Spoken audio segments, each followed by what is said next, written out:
Guys, nag-celebrate nga pala ako ng 100k followers. Ito nga pala yung mga nangyari.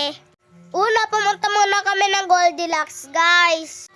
Para bumili ng cake. Siyempre, dapat pag nagse-celebrate, may cake. Sabi ko, dapat may cake tayo pag nagse-celebrate.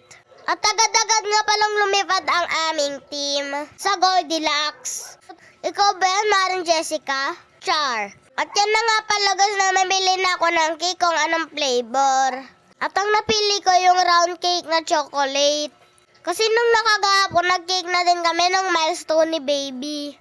At mocha yung flavor.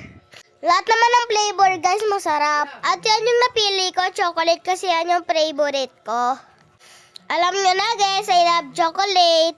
Excited nga pala ako mag-celebrate ng 100k followers. At in-invite ko nga pala yung mga friends ko. At habang hinihintay namin yung cake na mga model-model pa yan. At namimili nga pala ako ng babaunin ko. Kaso sabi ni Mami, madami tayong biskwit din. Pure ka pabili. At shoutout nga pala kay ate na nag-assist sa amin. More sales po sa inyo. At yan guys, pauwi na kami. Lilipad na pauwi ang aming team. Pagka-uwi ko nga pala guys, sinundo ko ng mga friends ko. Sabi ko, tara guys, mag-celebrate tayo 100k followers ko. At yan na guys, picture-picture daw muna.